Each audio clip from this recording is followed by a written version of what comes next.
Hello student, कैसे हैं आप सब। एक बार पुनः शिव कोचिंग क्लासेस पर स्वागत है। क्लास 12 केमिस्ट्री एनसीईआरटी चैप्टर 3 में आज का टॉपिक है विद्युत रासायनिक सेल।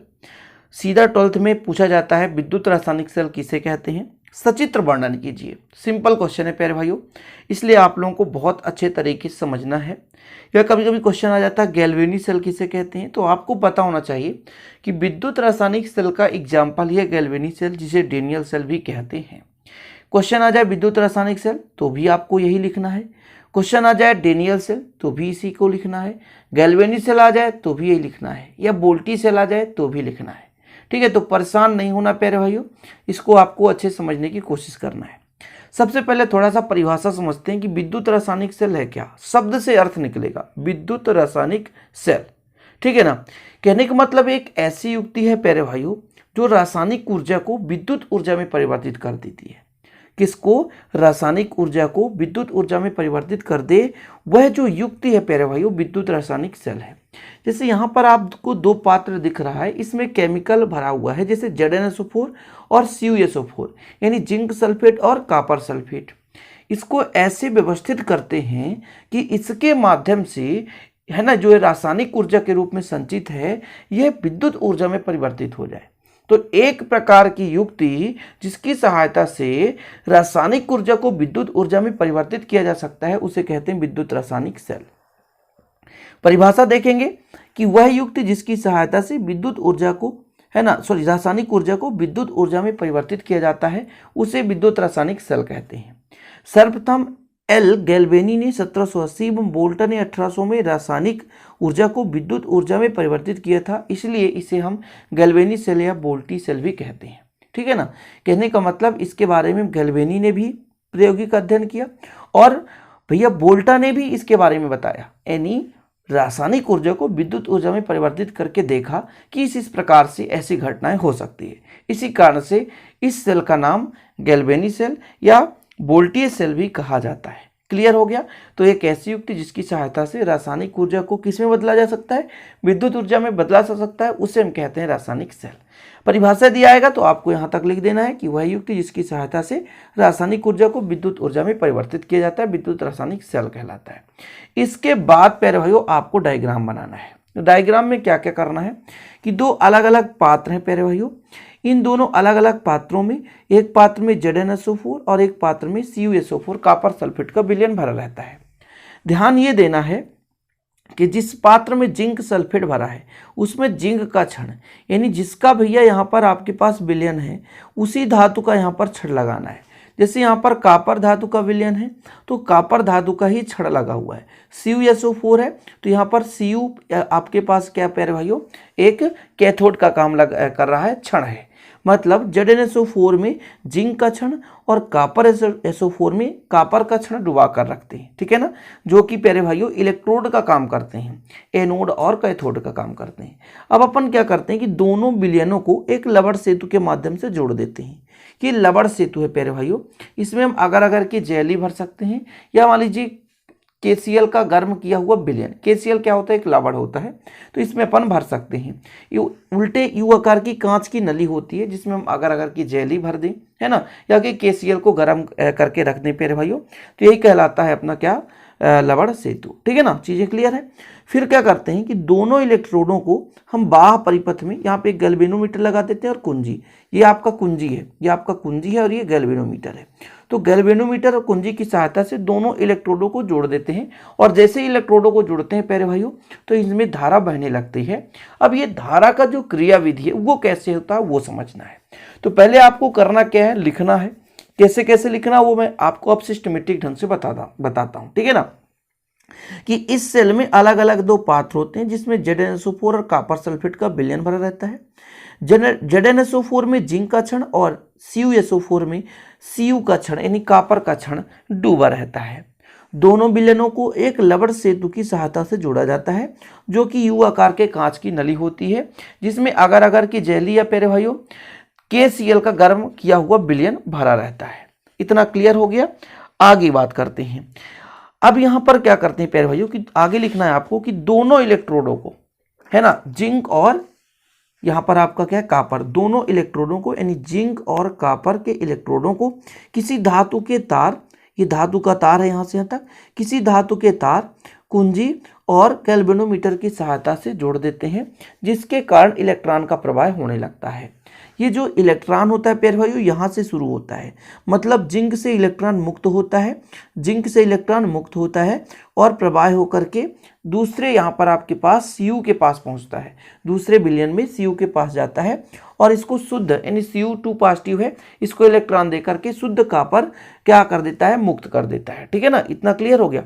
इस प्रकार से आयनों का प्यारे भाइयों आदान प्रदान होने लगता है और जो आपका रासायनिक ऊर्जा है वो विद्युत ऊर्जा में बदलने लगता है। ठीक है ना, चीज़ें क्लियर हो गई। हम आपको थोड़ा सा समझा दें कैसे आयन का आदान प्रदान होता है। जैसे प्यारे भाइयों यहाँ पर आपका जिंक का रॉड है, जिंक का रॉड है, तो होता क्या है, पहले इस जिंक पर ये जो Zn है प्यारे भाइयों ये क्या करता है, 2 इलेक्ट्रॉन दे देता है, तो Zn2 पॉजिटिव बनाता है और 2 इलेक्ट्रॉन त्याग देता है। और यही जो इलेक्ट्रॉन त्यागता है प्यारे भाइयों, तो Zn2 पॉजिटिव जो है ये पूरे विलयन में आ जाता है और इलेक्ट्रॉन इस इलेक्ट्रोड से Zn2 पॉजिटिव आकर के यहाँ विलयन पे प्यारे भाइयों, यहाँ इस विलयन पे, और जो आपका 2 इलेक्ट्रॉन है वो गति करने लगता है। वो इलेक्ट्रॉन गति करते हुए यहाँ पर पहुँचता है और चूंकि प्यारे भाइयों यहाँ पर उपस्थित होता है Cu2 पॉजिटिव, ये 2 इलेक्ट्रॉन को ग्रहण करता है, 2 इलेक्ट्रॉन को ग्रहण करता है और शुद्ध बना लेता है कॉपर धातु। समझ रहे ना, यही चीज़ आपको लिखना है। अब देखिए मैं पूरा विधिवत लिखा हूँ प्यारे भाई ताकि आपको समझ में आया कि इस सेल में अलग अलग 2 पात्रों में ZnSO4 तथा कॉपर सल्फेट का विलयन होता है। यहाँ पर आप देख सकते हैं कि 2 पात्र हैं, जो चीज़ मैंने समझाया वही चीज़ लिखना है कि 2 अलग अलग पात्र में है ना ZnSO4 और कॉपर सल्फेट का विलयन रहता है। ठीक है ना, ZnSO4 वाले विलयन में जिंक का क्षण और प्यारे भाइयों कॉपर सल्फेट के विलयन में कॉपर का क्षण डुबाकर रखते हैं। चीजें क्लियर हो गई, इतना समझ में आ गया। दोनों विलयनों को एक लवण सेतु की सहायता से जोड़ा जाता है। लवण सेतु क्यों कहते हैं प्यारे भाइयों, क्योंकि इसमें KCl लवण भर दे तो लवण सेतु बन जाता है, जो कि U आकार की उल्टी कांच की नली होती है। U आकार की उल्टी कांच की नली होती है, आप देख सकते हैं। इस नली में हम क्या भर सकते हैं, अगर अगर की जेली, या अपन भर सकते हैं KCl को गर्म करके विलयन के रूप में भर सकते हैं। आगे आपको लिखना है प्यारे भाइयों कि जिंक और कॉपर इलेक्ट्रोडों को किसी धातु के तार से, ये देख सकते हैं ये जिंक का क्षण है, ये कॉपर का क्षण है, दोनों इलेक्ट्रोड है, इसको किसी तार और गैल्वेनोमीटर की सहायता से दोनों सिरों को जोड़ देते हैं, जिससे इलेक्ट्रॉनों का प्रवाह शुरू हो जाता है। Zn से Cu की ओर बाह्य परिपथ में होने लगता है। मैंने बताया ना कि जो Zn है प्यारे भाइयों तो 2 इलेक्ट्रॉन त्यागता है और जो Zn है ये परमाणु यहाँ पर विलयन में चला जाता है, इलेक्ट्रॉन जो है गति करने लगता है और कैथोड के पास पहुँचता है। ठीक है, विलयन में चले जाते हैं। यहाँ पर देख सकते हैं कि जो इलेक्ट्रॉन है जिंक से कॉपर की ओर बाह्य परिपथ में बनने लगते हैं और जिंक जो है इलेक्ट्रोडों पर जिंक परमाणु Zn2 पॉजिटिव आयन बनाकर विलयन में चले जाते हैं।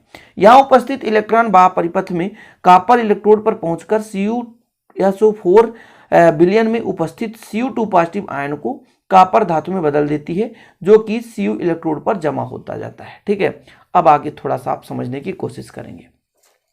फिर से मैं इस डायग्राम के माध्यम से ही समझाऊंगा, 1 से 2 बार 3 बार समझाऊंगा ताकि आपको समझ में आना चाहिए। प्यारे भाइयों होता क्या है कि इसमें 2 अलग अलग पात्र लेते हैं, एक में जिंक सल्फेट, एक में कॉपर सल्फेट रखते हैं। जिंक सल्फेट में जिंक का रॉड और कॉपर सल्फेट में कॉपर का रॉड लगाते हैं। दोनों विलयनों को लवण सेतु के माध्यम से जोड़ देते हैं, जो कि लवण सेतु एक उल्टे U आकार की कांच की नली होती है, जिसमें अगर अगर की जेली या KCl विलयन को गर्म करके भर देते हैं। क्लियर इतना। दोनों इलेक्ट्रोडों को है ना किसी चालक तार की सहायता से, अपने पास क्या है कुंजी है, गैल्वेनोमीटर है, किसी चालक तार की सहायता से और गैल्वेनोमीटर जोड़कर प्यारे भाइयों इसको हम है ना संबंध बना देते हैं, जिससे जो इलेक्ट्रॉन है जिंक से कॉपर की ओर बहने लगता है। फिर से मैं यहाँ से आपको समझाऊंगा कि जो आपका जिंक का क्षण है इलेक्ट्रोड है, यहाँ से Zn2 पॉजिटिव जो है विलयन में चला जाता है और इलेक्ट्रॉन मुक्त होकर के कॉपर यहाँ पर कैथोड पर पहुँचता है। इसके बाद यहाँ पर जो CuSO4 है इससे बनता है प्यारे भाइयों Cu2 पॉजिटिव। यहाँ से जो मुक्त Cu2 पॉजिटिव होता है कैथोड पर प्राप्त इलेक्ट्रॉन, जो इलेक्ट्रॉन आता है वो 2 इलेक्ट्रॉन को प्राप्त करता है और शुद्ध कॉपर के रूप में प्यारे भाइयों, किसमें शुद्ध कॉपर के रूप में है ना क्या होता है कि इलेक्ट्रोड पे जाकर के जमा हो जाता है। ठीक, इतना ही लिखना है, समझे। अब आप कहोगे Cu2 पॉजिटिव कहाँ से आ रहा सर, ये तो बताइए। तो CuSO4 जो विलयन है वो अपघटित होता है, टूटता है। CuSO4 विलयन टूट करके Cu2 पॉजिटिव बना लेता है। क्लियर। अब थोड़ा सा और क्या लिखना है, तो यहां पर आपको क्रिया विधि में करा देता हूं ताकि आप लोगों को दिक्कत ना हो सके। क्रिया विधि का मतलब रासायनिक क्रिया कैसे कैसे होता है वो चीजें यहां पर करना है। तो पहले तो प्यारे भाइयों हमको पता है कि जो जिंक है उस पर ऑक्सीकरण होता है। ऑक्सीकरण का मतलब क्या होता है प्यारे भाइयों, इलेक्ट्रॉन का त्यागना। तो सेल में जो आपका सेल में Zn क्या है प्यारे भाइयों, इलेक्ट्रोड है। क्या है, इलेक्ट्रोड है, जिस पर क्या होता है, ऑक्सीकरण होता है। क्या होता है, ऑक्सीकरण। फिर आपको लिखना भी है आगे चलकर, है ना, पूरा बताऊंगा कैसे कैसे लिखना है। तो कैसे ऑक्सीकरण होगा प्यारे भाइयों, शुद्ध जिंक अवस्था में है, ये जब टूटता है तो जिंक 2 पॉजिटिव बनाता है और 2 इलेक्ट्रॉन कहाँ चला जाता है, बाहर निकल जाता है। ये चीज क्लियर हो गया। इसके बाद ये जो 2 इलेक्ट्रॉन है जाकर के कहाँ जमा होता है, तो Cu2 पॉजिटिव क्या होता है, कैथोड होता है प्यारे भाइयों। ये एनोड है, सेल में जिंक एनोड, इलेक्ट्रोड तो है ये, साथ में आप लिख दो एनोड जिंक में, ठीक है ना। क्या होता है, ऑक्सीकरण होता है, मतलब एनोड पर क्या हो रहा है, ऑक्सीकरण हो रहा है। इसके बाद आपको लिखना पड़ेगा जो आपका कॉपर का जो आप कैथोड Cu पर क्या होगा, अपचयन होगा। अपचयन का मतलब क्या होगा, इलेक्ट्रॉन का जुड़ना, ठीक है ना। अपचयन होता है, क्या होता है, अपचयन होता है। अपचयन का होना मतलब इलेक्ट्रॉन का जुड़ना। तो आपका जो Cu2 पॉजिटिव है प्यारे भाइयों, Cu2 पॉजिटिव है, 2 इलेक्ट्रॉन को क्या करता है, ग्रहण करता है और शुद्ध कॉपर के रूप में मुक्त करता है। यही जो कॉपर है इस इलेक्ट्रोड के चारों जाकर के एकत्रित हो जाता है। समझ आए ना, इतना क्लियर हो गया। अब मैं यदि कह दूं कि संपूर्ण जो रिएक्शन है, संपूर्ण जो अभिक्रिया वो किस प्रकार से संचालित हो रहा है, संपूर्ण अभिक्रिया मतलब दोनों को एक साथ साथ हम कराएं तो फिर प्यारे भाइयों ऐसा आप करोगे कि यहां पर देखिए जिंक है ना, ये जिंक था और यहां पर क्या है प्यारे भाइयों, Cu2 पॉजिटिव। इसके बाद हम इसको आगे रिवर्सिबल मतलब उत्क्रमणीय है ना, ये इस रूप में बदल सकता है। तो ये Cu बनाता है प्यारे भाइयों और ये आपका Zn2 पॉजिटिव। एक्वा सॉल्यूशन का मतलब ये होता है कि विलयन में जाकर के मिल जाता है पॉजिटिव के रूप में और ये सॉलिड रहता है। पहले ये सॉलिड होता है, ये एक्वा सॉल्यूशन होता है। चीजें क्लियर, ये संपूर्ण अपक्रिया हो गई। बस इतना आपको लिख लेना, बस कंप्लीट, ठीक है ना। 3 रिएक्शन छोटे छोटे लिख लेना है तो ये अपक्रिया हो जाता है कंप्लीट। स्क्रीनशॉट लेना है प्यारे भाइयों, ये ले लो, ठीक है। इसके बाद आपको है ना स्क्रीनशॉट ले लें फटाफट।